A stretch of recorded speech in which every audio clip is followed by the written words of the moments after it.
Mapagpalang araw po sa ating lahat. Ako nga po pala si Angela Jan Agner at welcome po sa aking 365 Daily Devotion ni Pastor Russell Ocampo, Seminary Edition. At ngayong araw po ay June 28, 2025 at ang topic po natin ngayong araw ay Materialism. May investment ka na ba? And yung scripture po natin ngayong araw is Matthew chapter 6 verse 15 to 21. And yung concept po natin na materialism is a belief that only physical matters exist and that everything, including thoughts, emotion, and even the soul, can be expelled by material causes. It denies that existence of anything spiritual or supernatural. This worldview stands in direct contrast to the Christian belief in a God creator God, spiritual realities, and eternal life. Sabi po dito na yung materialism, ito po yung mga taong hindi naniniwala sa Panginoong Diyos, hindi naniniwala sa creation ng ating Panginoong Diyos, kung saan nagmula tayo, saan nagmula ang mga hayop at iba pa. Ito yung mga taong naniniwala sila na lahat ng bagay is talagang physically na nag-exist. Lahat yan ay mga bagay lamang at walang kung sino man ang gumawa niyan.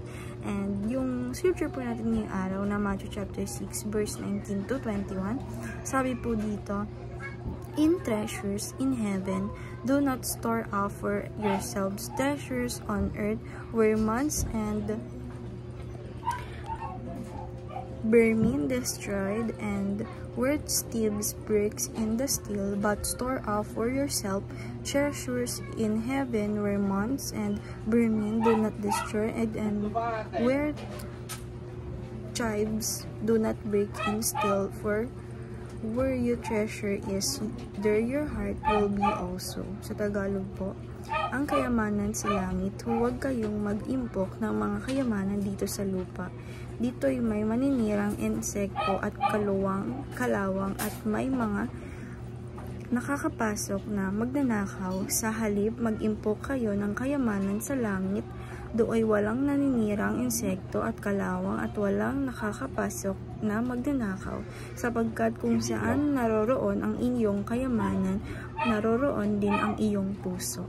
And yung scripture ay yung teaching number 1 po natin ngayong araw is materialism makes people become materialistic. Sabi po dito na yung kapag ikaw po ay yung taong materialism, na sinasabi po na concept natin ngayon na hindi naniniwala sa creation ng ating Panginoong Diyos, sa heaven at sa iba pa, at naniniwala ka lang na lahat ng bagay ay biglang nag-exist physically, na walang kung sino mang creation or gumawa nito.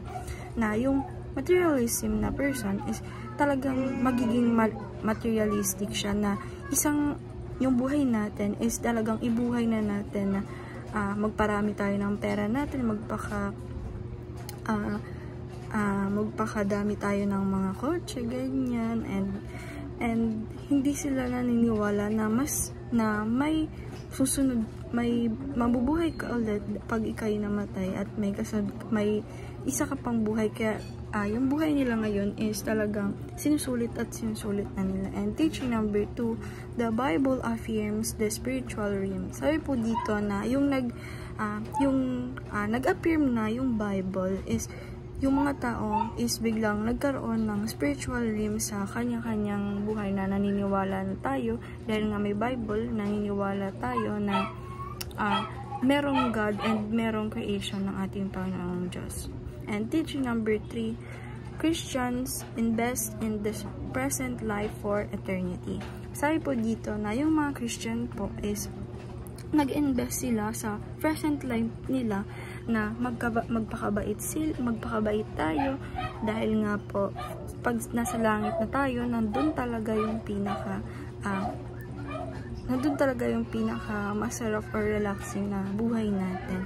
And sabi nga po dito, Christians invest in this present life for eternity. And application number 1, reject materialism and materialistic attitude. Sabi po dito na i-apply po natin sa sarili natin, na alisin po natin yung mga bagay na tayo ay magiging materialism and materialistic, na meron tayong ugaling ganon, alisin po natin. And application number 2, discover your life's first purpose and live accordingly. Sabi po dito na apply po natin sa sarili natin na hanapin po natin, i-discover natin sa buhay natin yung purpose natin and kung paano tayo mabubuhay ng mas maganda.